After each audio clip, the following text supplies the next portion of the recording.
Louis Hatchouan, ou poète Virgile Russell. Il tonne, non, le lac brise sur le rivage, non, regardons, tourné vers la forêt sauvage, entre deux rocs abrupts, se dérouler sans fin, le fluide rideau d'argent clair et d'or fin, dont une extrémité tombe à pic d'une cime, et l'autre tourne au fond d'un insondable abîme. C'est Louis Hatchouan qui plonge éclame éperdument dans son vertigineux entonnoir écumant, où le soleil, dorant au loin, freine, orme et tremble, ose à peine glisser une lueur qui tremble. Approchons. La clameur grandit incessamment. Approchons. Approchons encore. En ce moment, nous sentons sous nos pas émus frémir la combe, et le fracas du mur s'écroulant sous la bombe, les craquements du cèdre en proie à l'ouragan, les rauques meuglements du farouche océan qui se rue, écumeux, à l'assaut des falaises, les crépitations des pins et des melaises, allumées par l'éclair incendiant nos bois, le bramement des daims et des cerfs aux abois, les éclats de la foudre et du bronze qui tonne, les râlements du glas dont la bise d'automne, le hurlement des loups, le grognement des ours, les sifflements du vent, les longs grondements sourds, du volcan vomissant la lave et la ruine, la plainte des mineurs enterrés dans la mine, tous ces sinistres bruits, tous ces affreux sanglots, des hommes, des forêts, du feu, du fer, des flots, des éléments rageurs, des faux vents démences, s'élèvent des remous fumants du gouffre immense. Approchons, approchons. Le tonnerre des eaux ici nous assourdit, ébranle nos cerveaux, nous grise, nous écrase. Et, la paupière close, tremblant sur les cailloux, notre pied se pose. Nous rêvons, nous voyons, dans l'ombre du grand bois, se glisser, l'arc au poing, le féroce iroquois.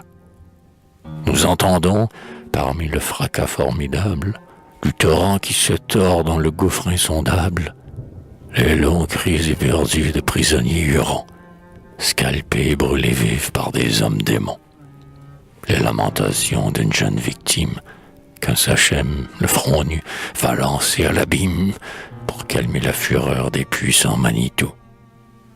Par moments, les grands flots échevelés et fous, et nos yeux trompés voient choir du ciel sur la terre, dans un apaisement subit, semble se taire. Et soudain, notre oreille émerveillée entend l'ineffable solo d'un rossignol chantant sur un mouvant rameau qui surplombe la chute.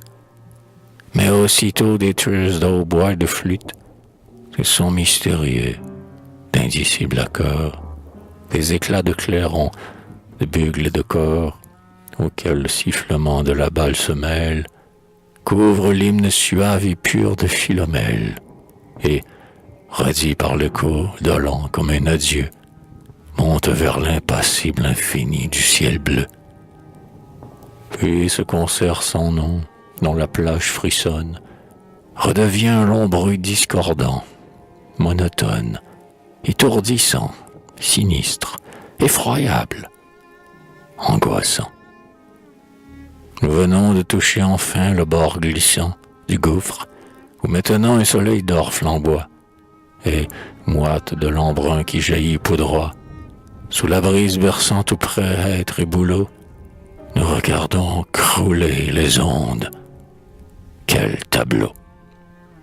Nul peintre extasié que la nature enflamme, nul poète portant un brasier dans son âme, ne pourrait sur la toile ou dans les reins des vers exprimer la splendeur des aspects si divers que sous le dais ombreux de la forêt compacte déroule la farouche et lourde cataracte.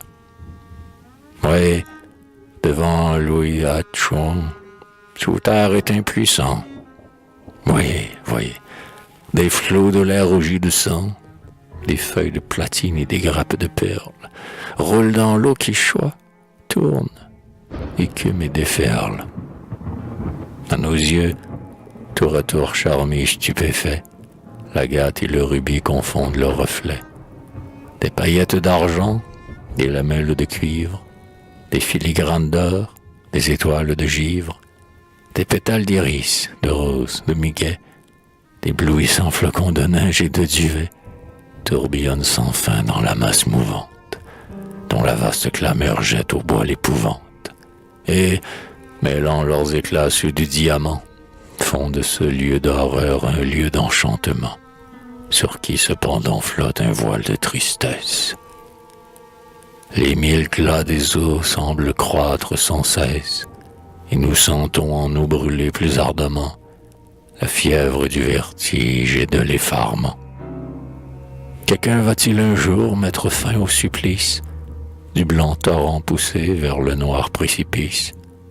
Non, non, le torturé furieux vainement tentera d'échapper à l'engloutissement. Mais, comme le colosse échevelé qui lutte, sans espoir apparaît plus grand après sa chute. Louis Hatchouan, au sortir du puits vertigineux, où ses flots sont de blancs serpents tordant leurs nœuds, s'élargit, se transforme en un bassin limpide, qu'en ce moment la brise à peine effleure et ride. Avec un doux murmure, elle plonge et se fond dans le sein, vierge encore, d'un lac vaste et profond, sans laisser sur son calme azur la moindre trace, comme s'évanouit et sans retour s'efface le conquérant brutal ou le monstre indompté dans l'infini du temps et de l'éternité.